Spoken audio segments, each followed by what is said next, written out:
Assalamualaikum warahmatullahi wabarakatuh. Perkenalkan, nama saya Alif Iksan Faisal Febrian dari kelas SD 24C. Di sini saya akan mempresentasikan tentang landasan historis pendidikan sebagai tugas akhir semester 1.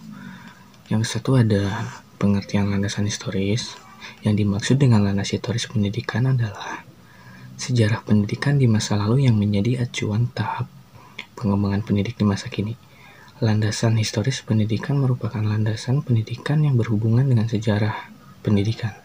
Sejarah atau historis adalah keadaan masa lampau dengan segala macam kejadian atau kegiatan yang didasari oleh konsep-konsep tertentu.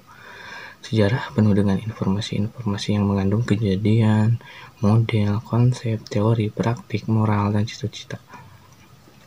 Dengan kata lain, tinjauan landasan sejarah atau historis pendidikan nasional merupakan pandangan ke masa lalu atau pandangan retrospektif. Pandangan ini melahirkan studi-studi historis tentang proses perjalanan pendidikan nasional Indonesia yang terjadi pada periode tertentu di masa yang lampau.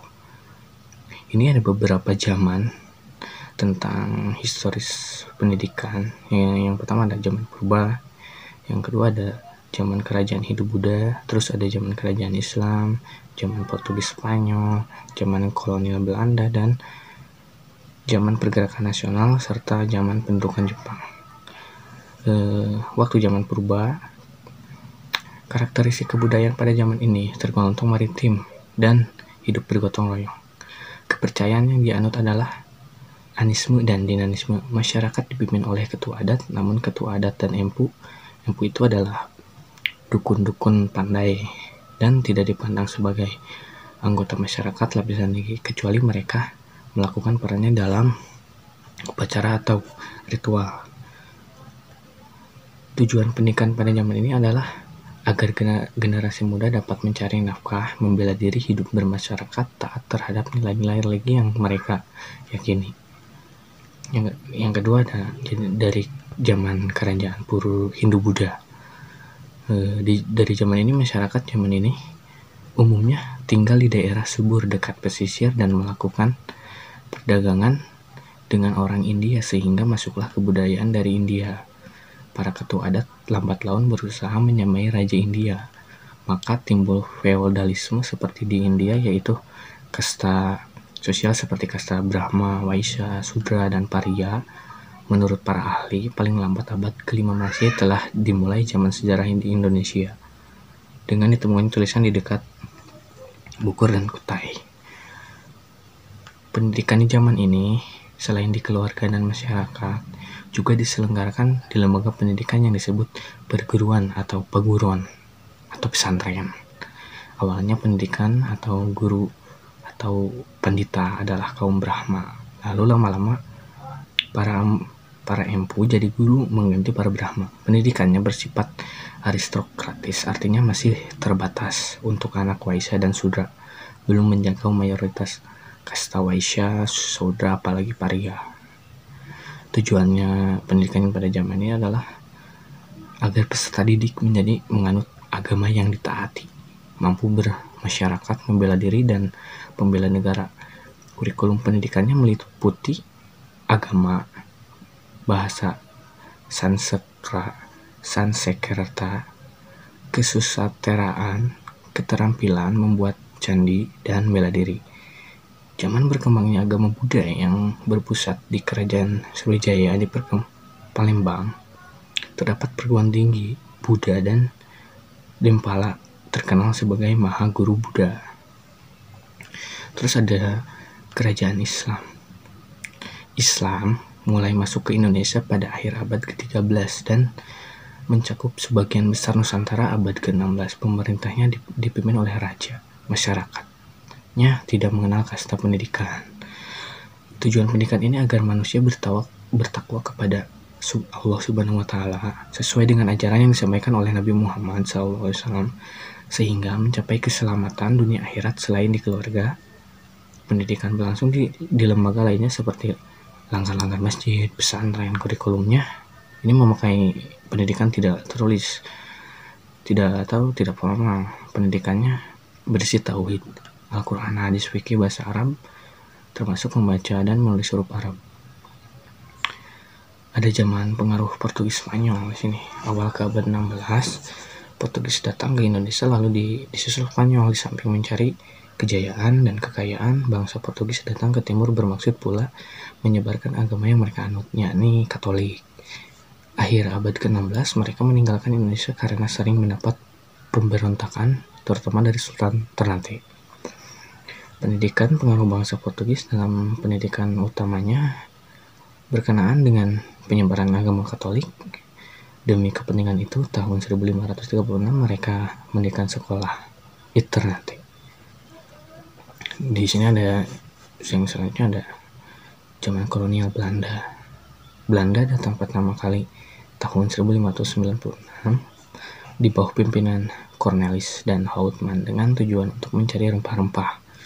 Untuk menghindari persaingan di antara mereka, pemerintah Belanda mendirikan suatu kongsi dagang yang disebut VOC atau Persekutuan Dagangan Hindia Belanda di tahun 1602. Karakteristik budaya ini yaitu berlangsungnya kolonisme, berlangsung monopoli hasil pertanian yang laku di pasar dunia, terdapat stratifikasi sosial, dan tertinggi ke bawah yaitu bangsa Belanda, golongan orang timur asing, golongan priai, bangsawan pribumi, dan golongan rakyat jelata pribumi.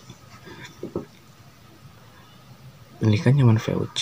VOC menyelenggarakan sekolah untuk misi keagamaan Protestan, bukan untuk misi intelektualitas, tapi untuk menghasilkan pegawai administrasi rendah di pemerintah atau gereja.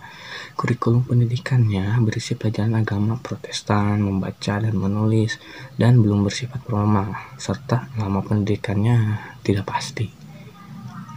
Pendidikannya setelah tahun 1500, usaha-usaha berpartikulir di bidang pendidikan berlangsung sangat giat. Sekolah itu mulai bercorak dua, yaitu sekolah-sekolah yang sesuai haluan politik, sekolah-sekolah yang sesuai tuntutan agama Islam. Masa ini ada praktik pendidikan masa pergerakan. Tahun 1908 Budi Utomo dengan kongresnya yang pertama 3-4 Oktober 1908 menegaskan bahwa tujuan perkumpulan ini adalah untuk kemajuan yang selaras untuk negeri dan bangsa Indonesia, terutama dengan memajukan pengajaran, pertanian, peternakan, dagang, teknik, industri, dan kebudayaan. Muhammadiyah 18 November 1912, Kiai Haji Ahmad Dahlan mendirikan Muhammadiyah di Yogyakarta. Muhammadiyah dengan berbagai sekolahnya didirikan dalam rangka memberikan pendidikan bangsa Indonesia untuk mengatasi kristenisasi dan mewujudkan masyarakat Islam yang melaksanakan Al-Quran dan Hadis. Perkumpulan Putra Mardika didirikan tahun 1912 bertujuan untuk pengajaran anak-anak perempuan. Terus juga ada perguruan taman siswa, awalnya Ki Hajar Dewantara. Ki Hajar bersama rekan berjuang di jalur politik praktis, lalu dimulai dengan tahun 1921 perjuangannya fokus pada pendidikan nasional. Terus juga ada Nahdlatul Ulama. Nahdlatul Ulama didirikan di Surabaya pada tanggal 31 Januari 1926 oleh Kiai Haji Hasyim Asy'ari. Sejak 1899 beliau telah membuka pesantren Tebu-Ireng di Jombang. Yang terakhir ada pendidikan zaman militerisme Jepang. Kekuasaan Belanda berakhir pada 8 Maret 1942 saat menyerah pada militer kerajaan Jepang. Selanjutnya Indonesia di bawah kekuasaan Jepang selama hampir 3,5 tahun. Jepang menyerbu Indonesia karena kekayaan negeri ini dan sesuai dengan cita-cita ekspektasinya. Pendidikannya adalah tujuan dan isi pendidikan diarahkan demi kepentingan Perang Asia Timur Raya. Terus ada hilangnya sistem dualisme dalam pendidikan, terus juga ada sistem pendidikan menjadi lebih merakyat. Segitu dari presentasi saya. Mohon maaf ada Kurang lebihnya mohon maaf karena di sini saya masih belajar. Wassalamualaikum warahmatullahi wabarakatuh.